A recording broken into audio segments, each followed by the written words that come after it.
This is Dr. Charles Parker, and you're listening to Core Brain Journal. It's a place where I connect both fresh discoveries and interesting different perspectives from advanced mind science with the realities of real people and everyday life down on Main Street. Well, welcome aboard, folks. This is a very unusual presentation here. We're so privileged to have Dr. Russell Jaffe, MD, Ph.D. He is a very interesting guy. He is the person who developed the Health Studies Collegium. He is an individual who has been on the frontier of teaching all of the rest of us the things he knows from his deep experience in functional medicine, and more importantly, here at Core Brain Journal, how it applies to brain function in everyday life with us human beings walking around in the street far away from the D.C. environs where Dr. Jaffe is. Dr. Jaffe, thank you so much for joining us. I appreciate it. Thanks for the invitation. So it's going to be so much fun. What we're going to do, and so what's going to happen is if you're in your car or you're in the gym, you can listen to the presentation. It will be provocative in and of itself. That's why we asked Dr. Jaffe to come in and present it for us. But those of you who then listen to it a little bit, you may want to get the slides because he's got a great slide set.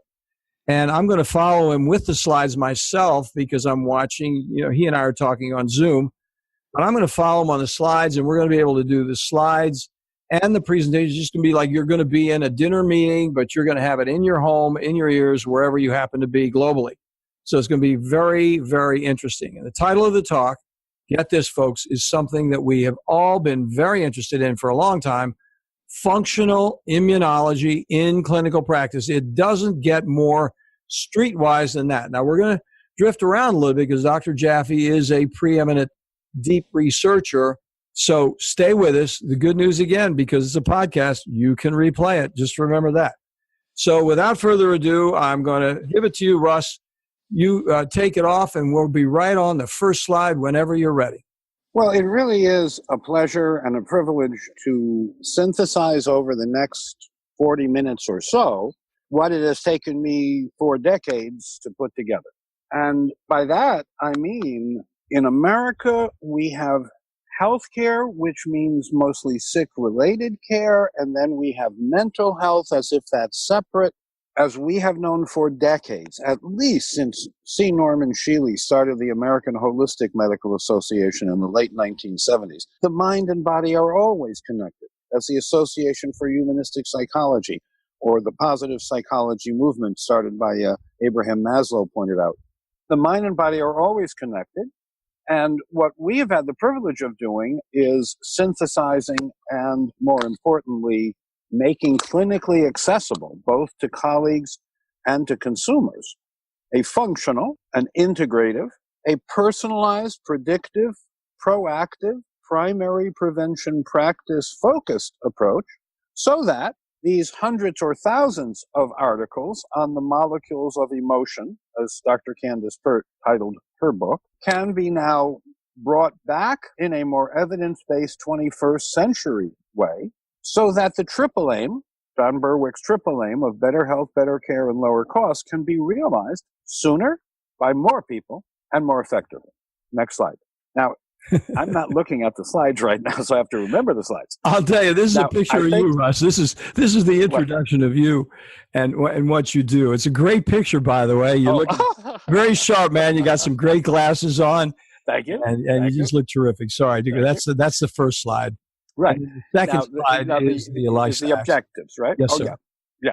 So we want to have a functional but personalized understanding of the immune defense and repair system, which then is intimately connected with our metabolome, our microbiome, our digestive tract, our detoxification competence.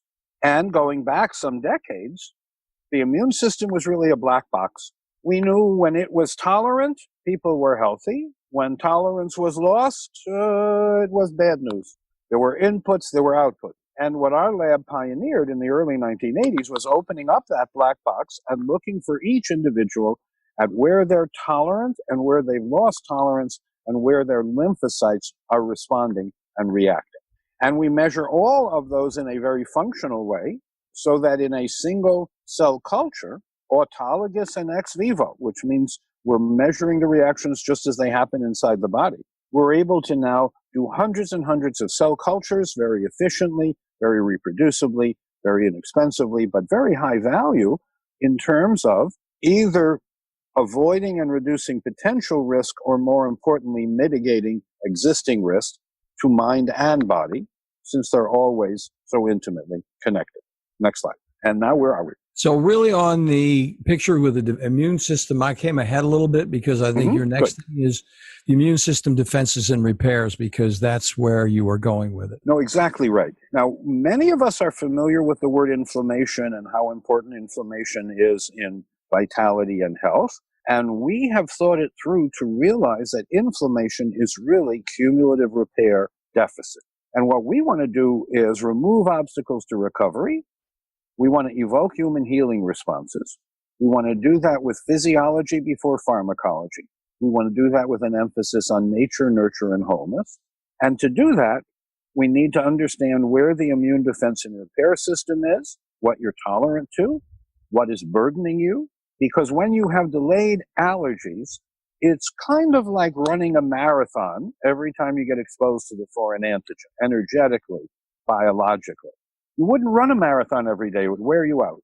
And very often, whether it's mood disorders, lack of restorative sleep, just general failure to thrive or enjoy quality of life, delayed allergies are submerged under the surface because it takes hours to weeks from the time you get exposed to a delayed allergen until the symptoms, the serum sickness reactions, the things that feel like the flu but aren't a virally mediated activity, the Arthus reactions, the Schwartzman reaction. Because it's hours to weeks from exposure to expression, you need some laboratory test that's ex vivo, that has the reaction occur just as it does in the body, but with the precision to have good reproducibility. And we're privileged to have less than 3% variance on many, many blind split samples done consecutively. We don't drop out any data. We have more evidence of outcome studies, community-based outcome studies in type 1 and type 2 diabetes, community-based outcome studies in fibromyalgia and in chronic fatigue syndrome. So when people say, gee, is there any evidence in the peer-reviewed literature? Has anyone who's a methodologist actually looked at the method to see, is it reproducible? We're glad to set a very high standard for ourselves, and we think others should welcome that high standard, because if you're more sensitive and specific, if you're more predictive for the consumer, for the client, for the person who's suffering, then that should be clear. And if you're less predictive, if you're less sensitive, if you're less specific, that also should be disclosed. Very excellent point. I mean, really, when you think about it, and listeners, what he's talking about, really, he hasn't said it exactly, but IgG is one of the measurements that he's talking about, because it is the chronic. So go ahead, Russ. I didn't interrupt you. No, let's talk about that for a moment. So IgG is a memory antibody. It's an acronym for immunoglobulin G. It's easy to measure, just a serum blood sample, and you can measure the presence or absence of an antibody. However, it has a fatal flaw. And the fatal flaw is the information is not functional. And because the information is not functional, you don't know if this is a helpful, neutralizing, beneficial antibody, or if it's a complement-fixing, symptom-provoking, harmful antibody. Now, your body can tell the difference, and lymphocytes, which are special white cells that carry immune memory, lymphocytes react to harmful antibodies, and they are helped or ignore helpful antibodies. So serum testing for IgG is flawed because it's not functional, and then it's doubly flawed because it gives you no information about the T cells, which are a special class of white blood cell that do not respond to antibody, but they are immune mediators. Everything from asthma to arteritis are linked to T cell or immune complex responses. We uniquely pick up and functionally distinguish only the harmful antibodies, not the helpful ones, and the immune complexes and the T cells, because it's a true lymphocyte response assay, but done ex vivo, which means we incubate with the person's own plasma and cells present, and therefore we get very high reproducibility. We put ourselves to the test early on in terms of community-based outcome studies. And what was very satisfying to us was that spontaneously people reported better restorative sleep. Spontaneously, people reported their seasonal allergies were reduced or disappeared. Spontaneously, people reported their dyspepsia, their maldigestion, their dysbiosis symptoms spontaneously disappeared. So we want you to have a diet that you can digest, assimilate, and eliminate without immune burden. We want you to try physiology before pharmacology.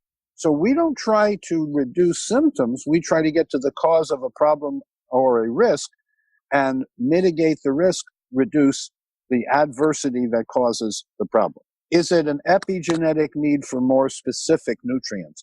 Is it an environmental exposure to certain things that are specifically immunotoxic for that individual? We are fortunate to be able to be that personalized and that specific because we have near 80,000 cases in a database. We've done near 25 million cell cultures over the years. We've pioneered much of the technology, but then we've carried it through to show that in the community, in the laboratory of people's own lifetime experience, it not only works in the short run, it sustains in the long run a really meaningful either risk reduction or, more importantly, sustainable remission from what had been a chronic malady. So what Dr. Jaffe is saying, folks, and I'm being super succinct about it, is they have advanced a testing process which takes it beyond the ordinary testing processes that a lot of people use. And when you go beyond it, then you have more accuracy is the bottom line. And the more accurate you are, the more predictable the outcomes. We are strong proponents of predictable outcomes, as you know. Just even testing anything is odd in psychiatry, biomedically, because people don't even see that connection. So where Dr. Jaffe started with his presentation is exactly where the world is right now. Dr. Jaffe, you don't know this, but I call it the Galileo mind moment. We're not looking through the telescopes that are there, and if we look through the telescopes, we really kind of don't believe the universe. And the issue is the sun is not rotating around Rome. So what happens is Dr. Jaffe's kind enough to spend some time with us and talk about these really precise measurements. Now, Dr. Jaffe, one of the next set of slides right here is the whole immune system, adaptive immune system, and the how that works. And now, if you'll permit me, I would like to very briefly review the major components or subsystems of what we call the immune defense and repair system. Please. We start with the innate immune system. When the innate immune system, which is your granulocytes, it's your wiggly cells, it's your fibroblasts, it's the cells that are designed to identify anything that's worn out and recycle it.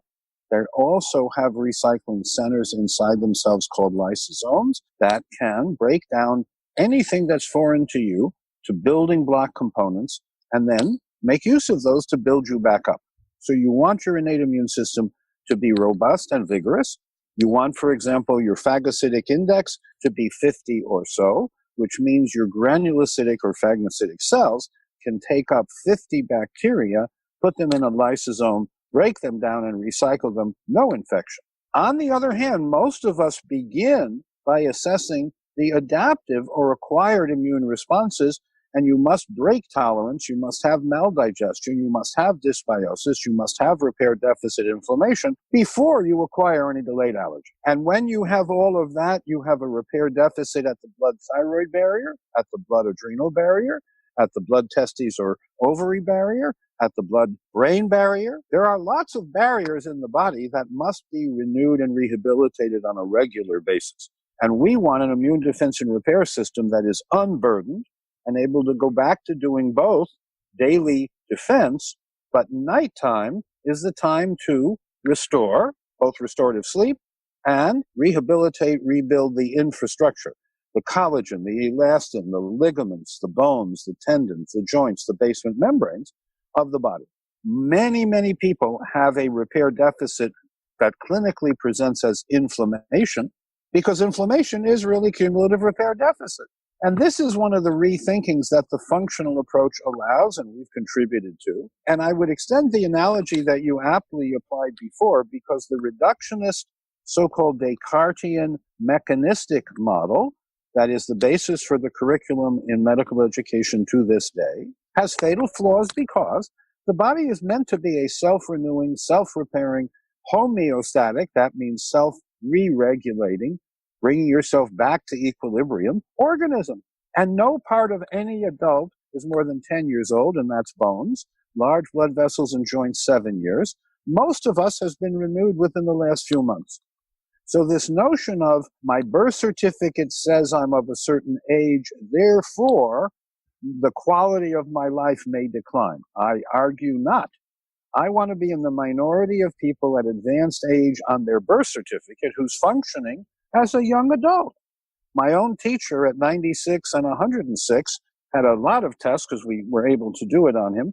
And we put all the information in front of him, and he said, well, being 40, when you're 106, feeling like you're 40 or functioning like you're 40, that's a good age. So true.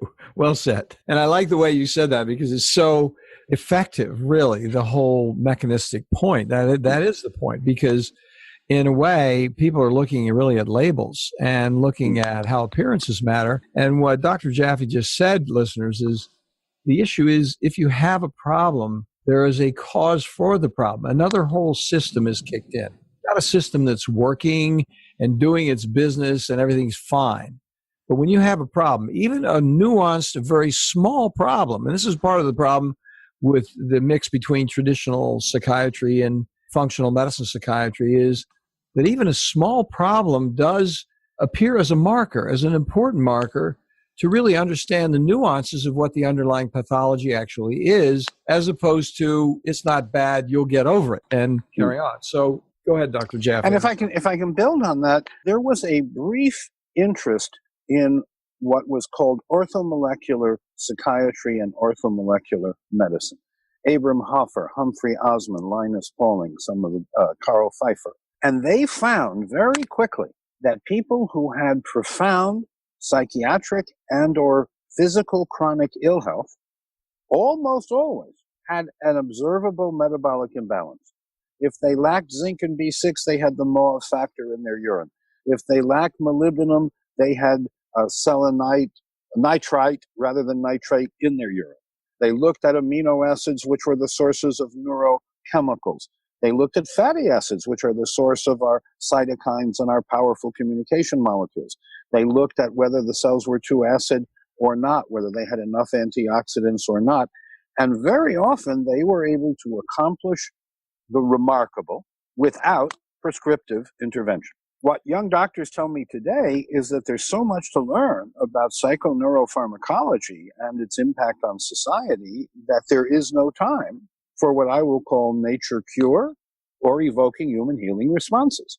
In my day, it was considered an obligation to look people in the eye, tell them the truth, and do it in a way that lifted their spirits. And that's called bedside manner. Right. Today, young physicians tell me they don't have any training in bedside manner. In fact, they're discouraged from sitting at the bedside because it might be considered inappropriate to do that.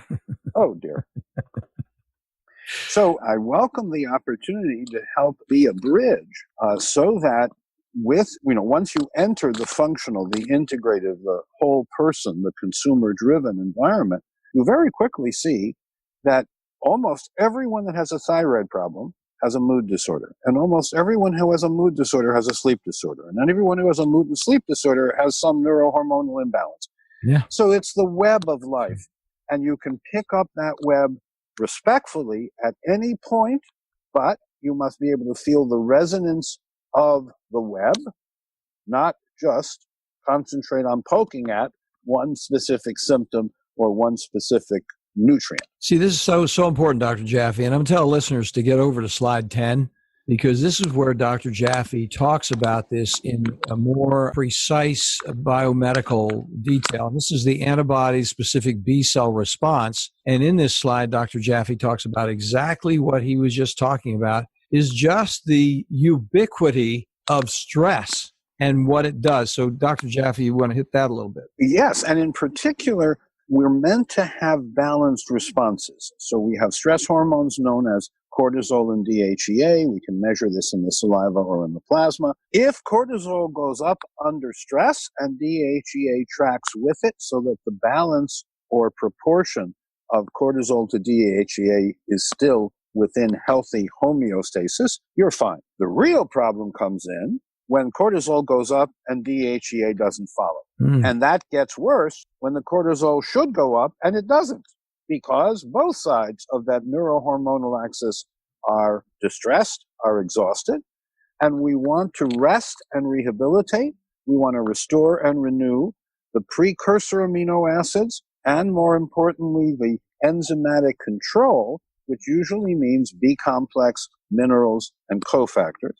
We want to rehabilitate the mitochondrial battery so that when the toxic matter comes in, the detoxification cytochromes can make them more water soluble and less harmful to the cell.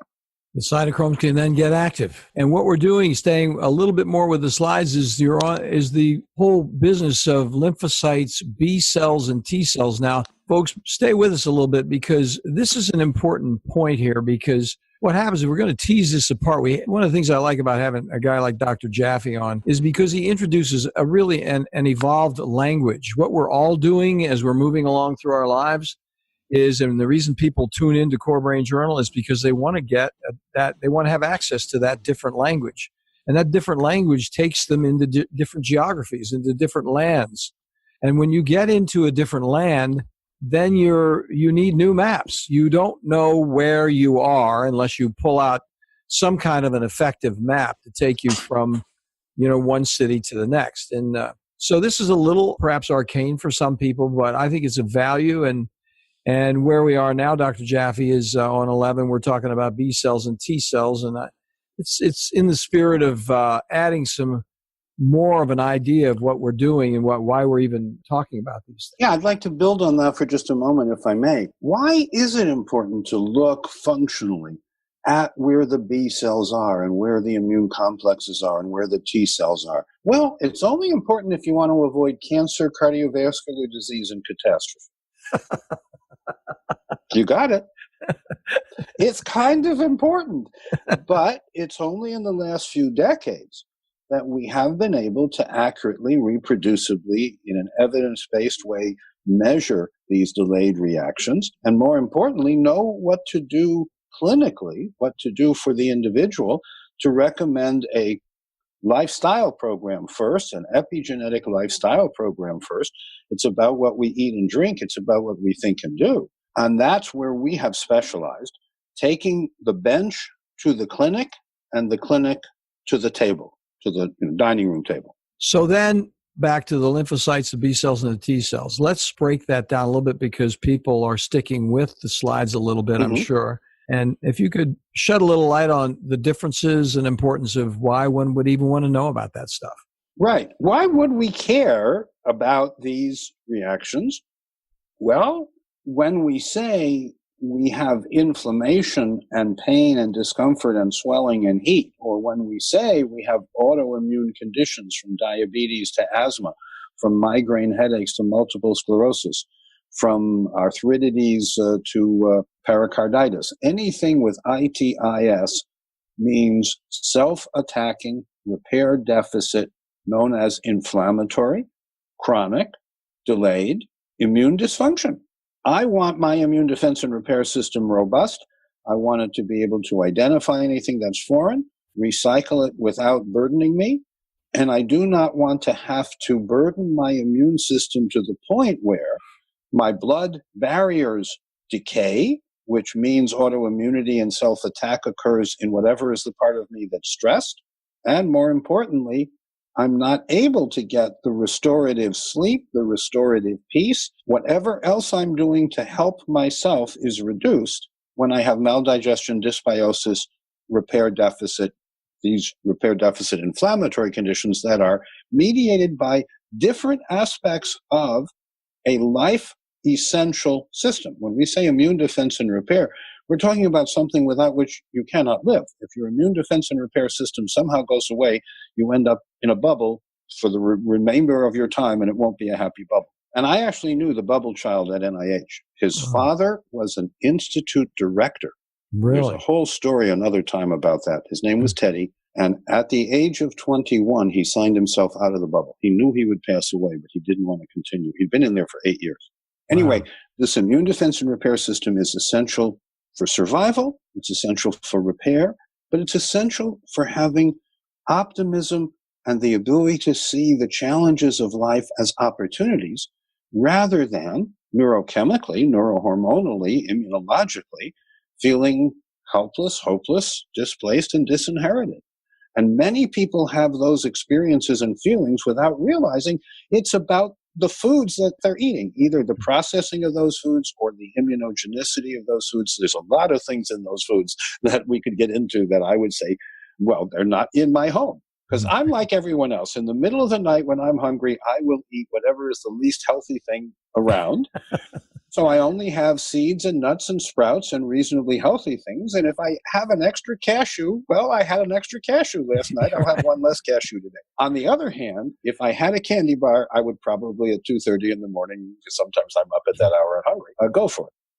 So I've done a makeover in my own home. You can come to our R&D center in Vienna, Virginia, eat out of the garden, and enjoy whole foods that I think are appetizing, easy to prepare, and most importantly, leave me feeling and functioning better immunologically, neurohormonally, and digestively. Yeah, I mean, your presentation is so interesting because everything you're saying is something that all of us kind of intuitively know. But what's really fun about this presentation, Dr. Jaffe, is the fact that you have the deep science right there, that you're breaking it down, in terms of what these different immune system regulators and protectors, the barriers that we have set up in our body to actually solve the problem that so many people are in denial about. It's just like it's not a problem. And it's okay to have a runny nose for the rest of my life. Well said, and we're on the same page, and I'm glad your listeners are listening, because human healing responses are meant to be available, resilient, and evocable.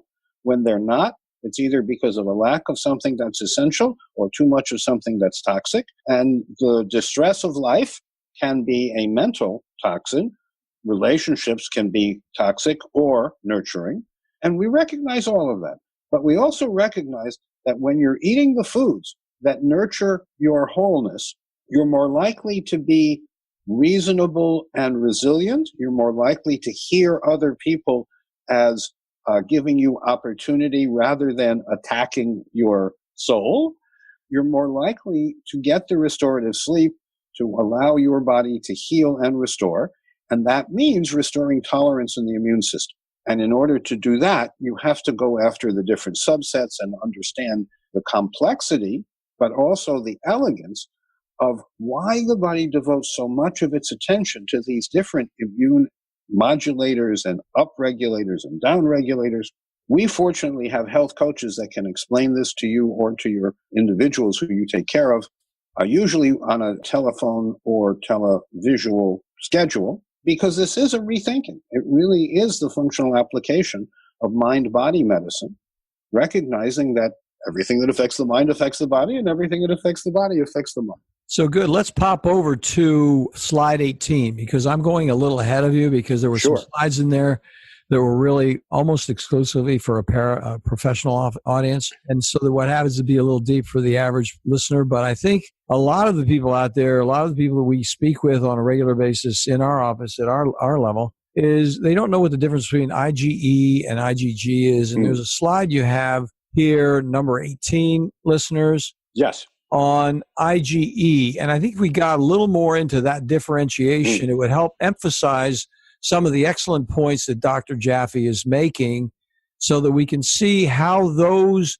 are both significant in different ways and how we can use them to edify ourselves in terms of what the nature of the underlying problem is. So this slide's on IgE. Yes. So this is known as type 1, or the Ishizaka reagin, also known as IgE, immunoglobulin E.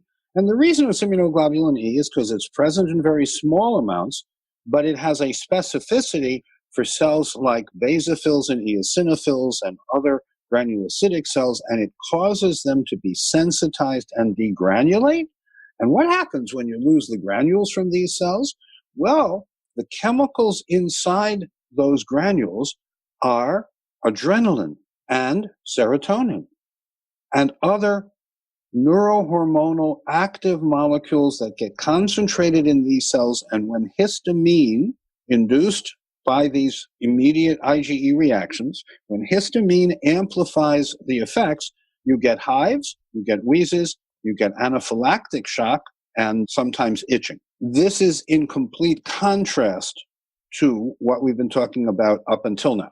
So type 1 is easy to determine by history, whereas delayed allergies are almost impossible to determine by history. If the bee stings you or you bite a strawberry and you get swelling and hives and itching and anaphylactic shock, I make the diagnosis of the immediate reaction. What has been interesting to us, Dr. Parker, over the decades is that so many colleagues have spontaneously told us that the immediate IgE-mediated seasonal allergies or histaminic reactions diminish or disappear when the delayed allergies are addressed. In fact, it's possible that these immediate reactions are the body saying, hey, you're not listening to me in a delayed voice and a whisper. I'm really going to get your attention with hives and anaphylactic shock. And so we have not done a prospective study, but I can tell you anecdotally that many colleagues have called up and said, gosh, the individual came in and not only were they feeling and functioning better, but their seasonal allergies, their IgE-mediated, their histaminic response, their mastocytosis, their mast cell tissue excess seem to have gone away. Well, Dr. Jaffe, I'm so glad that you emphasized that point because we have repeatedly seen that in our offices. And, you know, when you said anecdotally, I kind of feel anecdotal about talking about it. And so I'm always careful about it because I don't have the science like you do. And maybe the science isn't actually there right now because if it's there, you would know it. Well, what we need is more resources to do these kinds of functional community-based studies. Mm-hmm. I am a scientific fellow of the American College of Allergy, Asthma, and Immunology. If this study had been done, I should know about it. You would know about it. As I've indicated before, we specialize in community-based meaningful outcome studies that are scientifically rigorous, where you compare current best standard of care with this intervention, this functional immunology and functional predictive biomarker approach. And it's only a resource question. The Health Studies Collegium Foundation is a 25-year-old 501c3 foundation chartered specifically to do outcome studies in any chronic inflammatory or autoimmune condition, as long as the resources are available. I'm telling you, it's great to hear it from you anyway. And so that really puts, and now the next slide is the delayed hypersensitivity. Right. And if you could take a moment on that, Dr. Jaffe, because this is the crux of our conversation and is so much tied up with what you do, with what your laboratory does, and what people need to know about. And then right. Types in that slide. Yes, exactly right. Thank you. And the headline, in a way, the most important takeaway is, history doesn't tell you about delayed allergies. You can have a perfect food diary. You can have a perfect social history. If you want to know about tolerance and intolerance, you have to do a lymphocyte cell culture, something that distinguishes helpful from harmful immune memory, helpful from harmful IgG antibodies, something that would pick up an IgA harmful antibody if a mucosal antibody existed, something that would recognize immune complexes, and importantly, the T cells, which are usually 2/3 to 3/4 of all the delayed reactions. So when you do what I will call a 20th century or a previous generation test like serum IgG or particle size tests, first of all, they don't reproduce themselves very well. And more importantly, while people feel better for a few weeks, within 3 months or so, because you haven't really addressed the underlying causes, people acquire new delayed allergies and another round of treatment exists. When I was a young person in immunology, what I was told was I was fortunate to be in a field that once a person became a client, they were a client for life. And I thought, oh dear, can't we do better than that? Yeah, can't we do better than that? There's a lot of people to help out there. I don't think my waiting room or my lab is going to be diminished if people get better. In fact, they might bring their friends. So the delayed allergies have been a mystery since Coca and Gell and Coombs first defined the 4 subtypes of reactions. And we have the privilege of providing the first and the most evidence-based ex vivo or true reaction occurring responses to functionally distinguish helpful from harmful medications, foods, toxins, and environmental substances. And we can do the largest number of substances on a mere 1 ounce of blood at the best value. It used to cost hundreds and hundreds of dollars because of how labor-intensive a cell culture was to test for one delayed allergen. Now, it's barely a few dollars per item, and we recommend a fairly careful mapping of the territory so that you can get the detailed information to know for the individual how to unburden their immune defense and repair system and how to help jumpstart the evoking of their healing responses. Then you add to that the lifestyle program, and we can talk about that separately, choosing wisely of what you eat and drink, think, and do. Well, and the lifestyle program is going to be significantly encouraged by the findings of the test. I mean, why will you do the test? The test is to really change your lifestyle because you're having an underlying nuanced provocation of a deterioration that's going to directly affect brain function for the rest of your life. If you don't take that nuance out, it's just going to grow and grow and grow. And I know, Dr. Jaffe, you hear this all the time. People come in and say, well, I didn't have this problem until I was 35. No, you had the problem. And then I ask them about just the basic question. One of my favorite questions is how many times a day do you go number 2, which is the macro of macros. And, yep. And then they say, well, I've gone every other day since I was a kid. Well, the problem was there, but it didn't arise. Yes. Apropos of what we're talking about here, because it crept up. You had the creeps going on, but it was so nuanced that you were in Galileo denial because you didn't have the evidence, because it wasn't an emergency. Now it's an emergency, but the reason it got to be an emergency because it wasn't attended to in a more complete way earlier on. Right. We can be proactive, but primary prevention has largely been forgotten. It is the time to recognize that the cost, the human cost, the social cost, the financial cost of sick care is going to break the bank. Medicare alone is a mere $80 trillion short, and I don't know where we're going to find that because that's above my pay grade. But I do know that the triple aim, better health, better care, and lower costs, can be achieved applying widely this functional approach. Get the bad stuff out, get the good stuff in. Get the essential nutrients in balance for that individual based on their predictive biomarkers, based on their functional testing, like the LRA by ELISA Act comprehensive system, that lets the body speak for itself, but under controlled laboratory conditions, and then puts that information into a wisdom-based context so that you can be guided about what you can eat and drink, think, and do to really evoke that healing response and to really establish a restorative state, a resilient state, and a sustainable remission from any risk factors or any chronic autoimmune conditions that exist. Well, Dr. Jaffe, now I'm looking at the slides and thinking about sort of translating the depth of your intelligence and experience and trying to keep it down to where most of the people are going to get it. And I think that a very important next slide is slide number 26. We've got 61 slides here, folks, but yes, I think we're going to cover the meat here. And we're not going to get the absolute bones out and look at them or the marrow, but we're getting the meat of this conversation because Dr. Jaffe has taken a considerable amount of time to help us with this. And I think germane to this conversation are the different testing methods. And that is 26. And it talks about these various delayed allergy testing methods. And I think, we're great to hear you, Dr. Jaffe, talk about those separate ones, if you will. Well, we start with the need for it to be functional and living.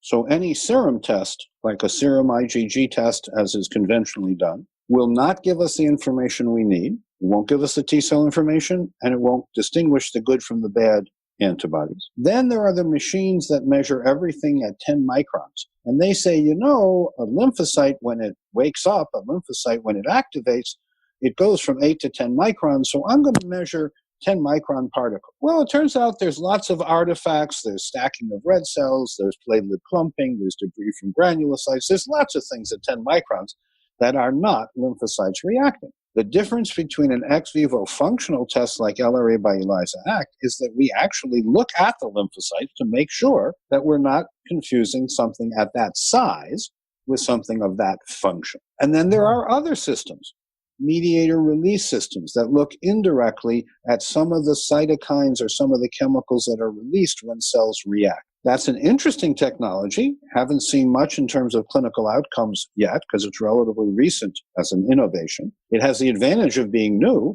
but it has the disadvantage of not having much clinical outcome information, whereas we are measuring directly ex vivo the true lymphocyte response assays very precisely, less than 3% variance, very consistently over antigens that we have purified ourselves because we have high quality standards, and we want to give you high quality information. And that's why we recommend the functional LRA by ELISA Act, because it is least subject to artifact and it is most subject to meaningful and clinically predictive information. So folks, looking at the slide now, if you're looking at 26 and you're back home on your machine, and what happens is that first antibody testing, there are a number of labs that do antibody testing, IgG, IgA, IG4, and he mentions a couple of those. But they don't differentiate helpful protection from reactive symptom provoking.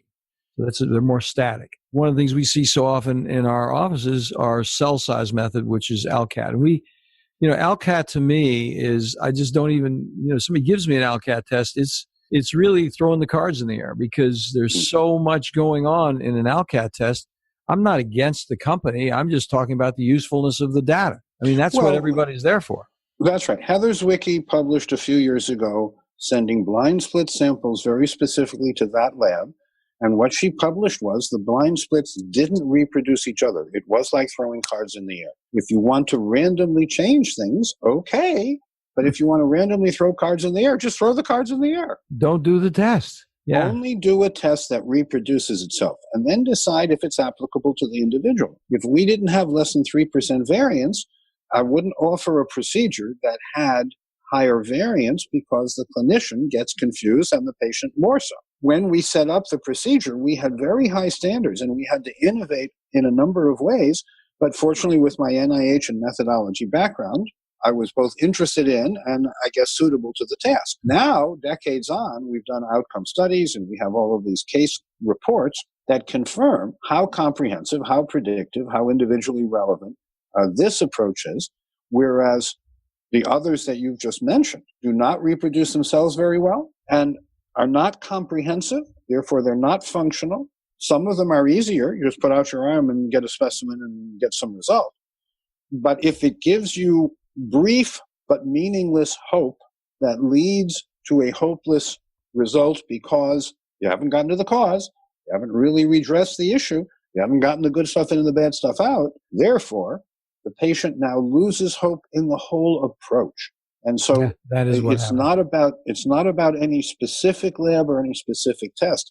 It's about the meaning of the information and doing the tests that have value for that individual rather than, if you will, throw cards in the air. That is so absolutely correct. Now, and those of you who are on your machines at home and listening to us have this conversation, that a lymphocyte response assay, the last group, is Dr. Jaffe's test. And what he's talking about there, it measures all three pathways. You can directly observe the lymphocytes themselves in ex vivo. He said, you use the term ex vivo several times in here. He's saying that it's really clinically validated as a methodology to see what's actually going on in the body, as opposed to these other static they're more on the unpredictable side because they're not covering all the variables that are actually alive in the functional activity of the defense mechanisms of the body. Right. The other tests don't distinguish good from bad, and they're not comprehensive, whereas ex vivo means that in the laboratory, we're going to see how the body reacts. This means you use the person's own plasma and all the other cells other than red cells in the incubation. You have a negative and positive control with every specimen. There's a lot of things that we innovated to get such high precision and such predictive but personalized information, because that's what, as a clinician, I felt I needed and decided that was what I was going to share with colleagues like yourself. Well, this has been great. Let me move on a little bit. This is how it can be done. These are the serology tests. He has some methodology doing particle size. He breaks it down, folks, as you look through the slides with me. He's more emphatic about the details that we went over, generally speaking. And then he breaks down the very specific ELISA Act method in more detail, moving forward from slide 30. And look at the doggone picture on 31. I mean, exactly. Now, one of the things that used to be said about our test was it's hard to do a cell culture, we agree, but that was hard to tell positive from negative. And you see on the left side of that screen or slide, a non-reactive specimen, what you might think of as Starry Night if some abstract painter painted it. On the right, you see what we call halos. This means the lymphocytes have activated A kinase has phosphorylated the glycocalyx, that's the hair on the surface of the cell, and the glycocalyx has pushed the plasma and the platelets away, creating that rim of light. You and I, and anyone who is trained, can see the difference between reactive and non-reactive. I'm going to correct you, Dr. Jaffe. I don't usually correct you, buddy. Anyone who isn't trained. Thank you. Thank you. And it's right there in your face. You got it. And that's how we get such good precision and reproducibility. It's how we were able to get such improvement compared to best standard of care in the outcome studies we've done. Yeah, that is very provocative. And you know, the whole idea of those cells being so active. And then the next slides, he's talking about the advanced cell. And here we get into the treatment. And really, this is another thing that I think Dr. Jaffe has made such a significant contribution with. Because, you know, if you have these results, what are you going to do with them? How can you match them up with symptomatology and what actually works and what doesn't work? Another thing we've talked a little bit about in a previous interview with Dr. Jaffe, and I'm sorry I don't have that number right in my mind. I was getting the technology together. I'll get it together. It'll be in the show notes. But we talk a lot about the alkaline way previously. And I think in closing, people who are listening, Dr. Jaffe would appreciate how we can kind of wrap this up into what do we do. We get the test, and I know it's way too complex to say what do we do, but I think some general comments, if we'd appreciate that, if you don't mind. Well, sure, and hopefully we'll get the link for the folks who are interested to The Joy in Living the Alkaline Way. This is a 100-page digital document that you can download, or you can buy it from us for use as a patient education, information, inspiration resource. It includes discussions of everything from how to avoid common allergens, how to be gluten-free if you want. What about the liquid nutrient plan that encourages healthier digestion without the work of digesting hard foods that are foods hard to digest? It includes mind-body suggestions, very specifically could be rebounder trampoline, or it could be traditional acupuncture. It could be active meditation or a salt and soda bath before bed. So one of the things we would offer to people is to take a look at the Joy of Living the Alkaline Way guide. It does mean a makeover moving towards wholeness, towards nature and nurture and physiology first, looking at the upstream causes, reducing the risks, making things truly restorative and preventative, but personalized, and not paying attention to the symptoms and applying symptom reactive care that ends up complicating or shifting to another part of the body of the problem. For example, many people today have dyspepsia, or they have GERD, or they have reflux, or they have something else that has to do with their stomach. And they may be given a proton pump inhibitor or an H2 blocker, but that has adverse consequences on B12 and B complex uptake, and on magnesium uptake, and on digestion overall, and on the pancreas and the gallbladder.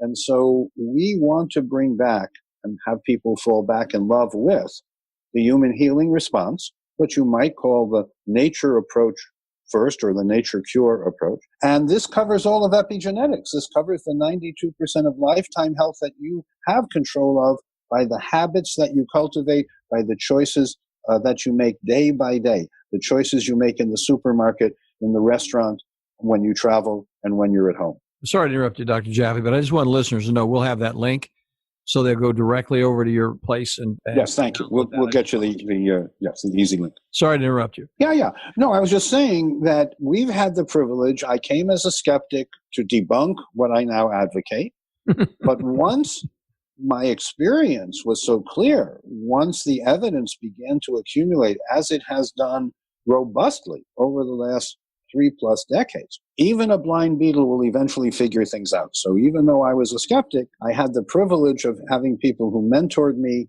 gave me parallel or cross trainings, either cross-cultural or cross-philosophy. And I've done my best as a scout to bring that back into the service of those people who want to survive the 21st century.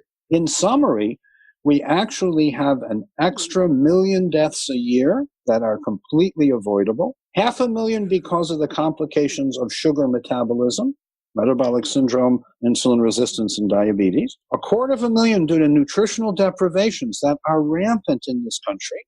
Look at the food that's available in many healthcare institutions, and 250,000 due to the burdens of healthcare having to do with how wealthy you are, the stresses of the healthcare system, rather than healthcare being a right. And you know my view, Dr. Parker, if we have the right to pursue happiness, then healthcare is a right, not a privilege. It should not be about how much money you are or what zip code you live in.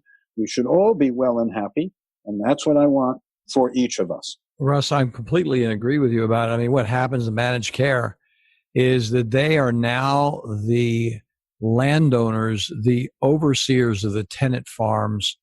And what's happening is because they control the entire system based on outdated data. And it's actually cost effective for them to control it with outdated data, because if they actually go further into it, they think they're going to have to spend more money.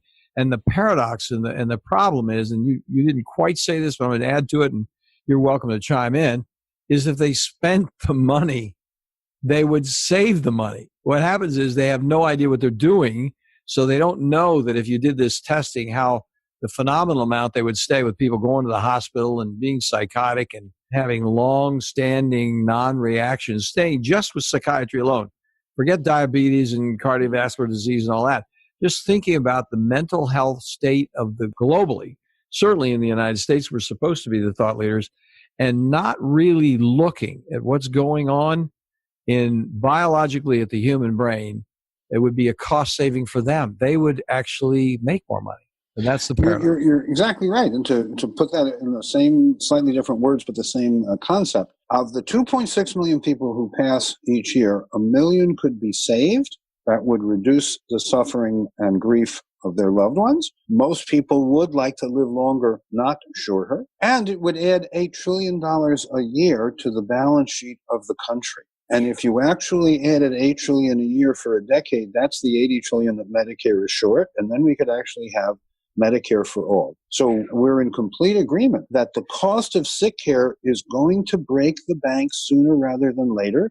Look at how quickly the Medicare trust fund is running out of money. And the other side, if we were willing to do primary prevention, the proactive, predictive, personalized practice that we're talking about, you would save lives, you would save civil society, because it actually causes society somewhat to come apart when you have so many ill people and dying people. That is, when the morbidity and mortality goes up high enough, as it is today, all of civil society suffers, not just the individual and their individual nuclear family, but all of civil society. Oh, yeah. And if we want to have a prosperous society, we're going to have to get the cost of care, sick and health care, to be affordable and sustainable.